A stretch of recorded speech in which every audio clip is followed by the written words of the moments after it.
Hey, welcome back to the Confidad podcast. My name's Dan Tinquist, your host. So glad you chose to join us today. Let's start with our fatherhood mindset like we do with every episode. I'm the only one who can fulfill the father role that I have, so I choose to do it well. I get to show up well for my kids. Imperfection is reality. Ownership is a choice. Today is brand new. So is tomorrow. I am wholly loved, so I will love wholly. In today's equipping section, I want to talk about car coaching. There's this really popular, what is going on with my video? Why are you so close?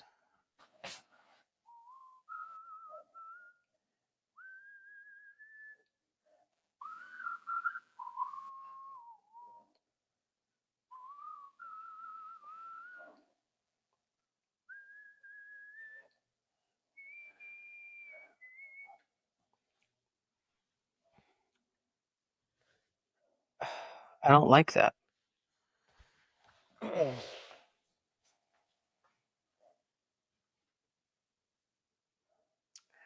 In today's equipping section, I want to talk about car coaching. There are so many parents who, when they bring their kid into the car, whether it's home or back to the hotel after a game, they find it so difficult not to do car coaching.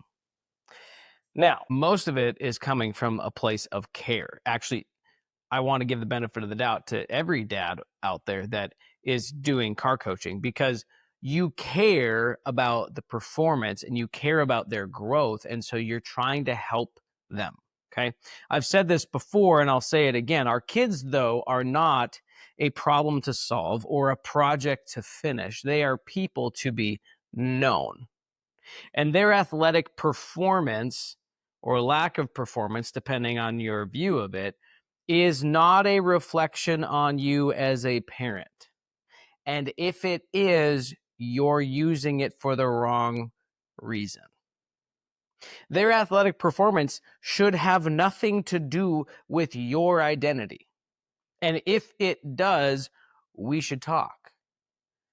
Because that is way too much pressure to be putting on a kid who already has the weight of the world on their shoulders.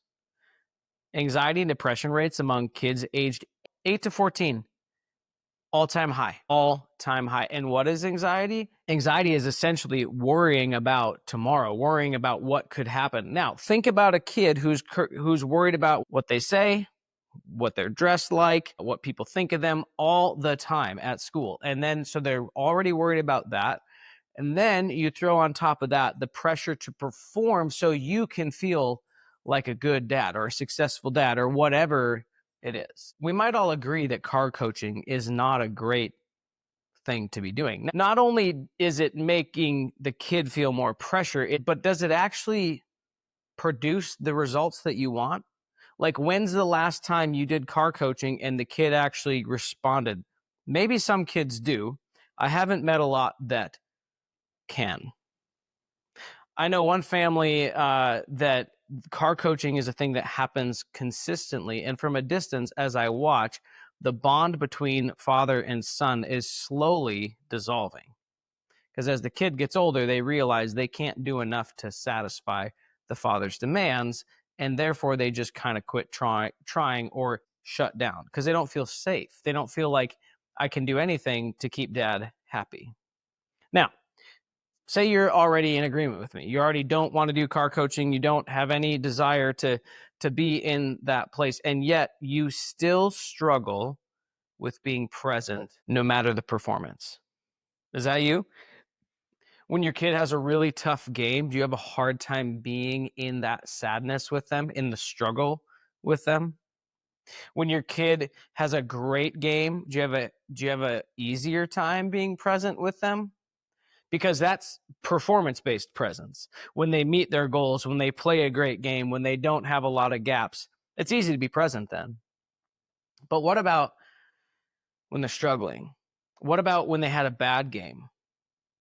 It's a lot harder to be present. And if you don't know how to be present in uncomfortable situations like silence and solitude with yourself, How are you going to be able to be present with your children in uncomfortable situations like poor performance? So here's an idea on how we can become present no matter the performance. First, remember the long game. Remember why we're here. Remember what actually matters. Does this one game matter? Maybe today, maybe tomorrow, maybe next week. Maybe it was a big game and it was a playoff game. Sure, it matters. But in the grand scheme of decades of life together and a legacy worth leaving, where does this one game fit in the grand scheme? Okay, so now you know where it sits in priority, in perspective. You're able to sit in the sadness, sit in the frustration, sit in the discomfort with your kid because you have the future in sight, in your mind. Step 2, reflect back their feelings. If they're frustrated, say, yeah, me too. If they're angry or sad, help them know that you see that. Help them know that you hear them. Let them know it's okay to be disappointed. It's okay to be sad. It's okay to be frustrated. Okay, validate the emotion. Here's what you don't need to do. Okay, this isn't step 3. This is don't do. When your kid makes a big mistake or makes a mistake on the field and they lose a game or something, it's a really tough experience for them. Do you not think they're already thinking about the negative things? Yeah, probably. Maybe they're not. Maybe they're aloof and just not attuned to it. Well, that's a whole different podcast on how to coach kids through those moments. But most kids, especially really competitive ones, they're already thinking about the mistakes. They're already processing what did I do wrong and what could I do better. So we don't need to necessarily give them more things to think about. We need to meet them where they're at. Okay? And ask them before you tell them, tell me about the game. How you feeling about it? Ask open-ended questions. Like I teach in the time well spent method, in these windows after games when you're in the car, instead of coaching and telling them you should have done this and shouldn't have done that, engage with them with curiosity and see how they are reflecting on their performance. See how they are thinking about what happened, because this not only helps you gain a different perspective because they're going to have a different perspective than you will, but it also helps you know them better, helps you know how to respond when these situations come up. You're able to step in and say, how do I help my child process through with resilience and grit in failure, to produce growth, to produce perseverance, to produce the things within athletes that we know they need to grow and thrive, right? So don't tell them all the things they did wrong. Ask them, how'd you feel about that? Open-ended questions, right? And then as they talk, if they're only bringing up negative things, say things like this. Well, what about that great play that you made at third? What about? Using that sentence can be a really helpful way to help bring them into a positive mindset, not ignoring the mistakes, not pushing past them, but understanding there's hardly ever an experience that is all negative. There's got to be some positive things in there. There's hardly ever an experience that's all positive either, though, and there's going to be negative things that happen, right? Whether you want to call that, like, there's no such thing as perfection, right? There's always room for improvement. But when we're talking about improvement, when we're talking about growth, if we're only ever highlighting the negative things, the things that they got wrong or that they failed in, that can quickly become a heavy burden that they feel like they have to step up to. They have to reach your expectation because maybe they think your goal is getting in the car after a game one time and having nothing to say. Because if they did everything perfect, you wouldn't have anything to say because you wouldn't have anything to correct.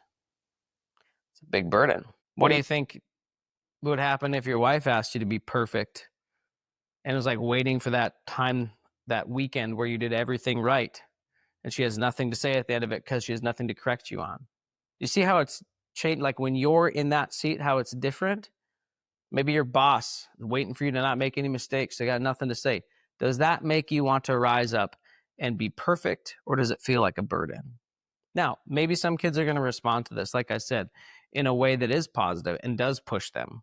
A large number of kids however, are struggling with anxiety and depression. And when we put this athletic pressure on top of them, it creates a multiplier on those emotions, on that experience. And so I'd encourage you and empower you to be a positive influence, to reflect back and listen to what they have to say, to understand what are the things that they're going through, that they're processing in their brain, that I can join with them, meet them where they're at, and help them improve with almost like a kid-led improvement process. Okay. Not always. We shouldn't always let our kids lead in that. But I think some of the time we need to balance it out and say, I'm going to let my kid lead the process here. I'm going to let my kid understand that they have a say in their growth. They have a say in the critique. They have a say in the improvement process. Because if it's always just top down, I haven't seen that go well. In fact, more kids are quitting sports these days because of that at a younger age, because they're just want to go have fun. They want to learn the sport. They want to grow. They want to have fun with their friends. All the while, dad's over their shoulder saying, don't do that, do this, hit that, don't do this, make sure you're doing this, and putting all this pressure on. And kids are like, meh, I'm done. I've seen it, and it's sad. So our kids deserve to have a childhood without big expectations put on them by us because we think that they need to perform better.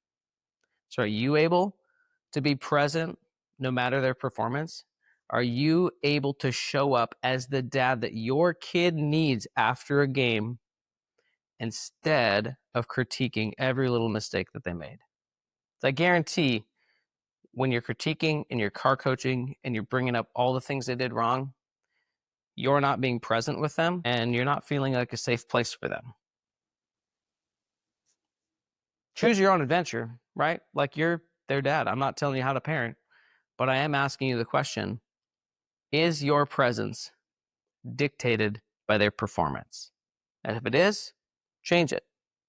Do better. Man up. Be the dad that your kids need, even after a game.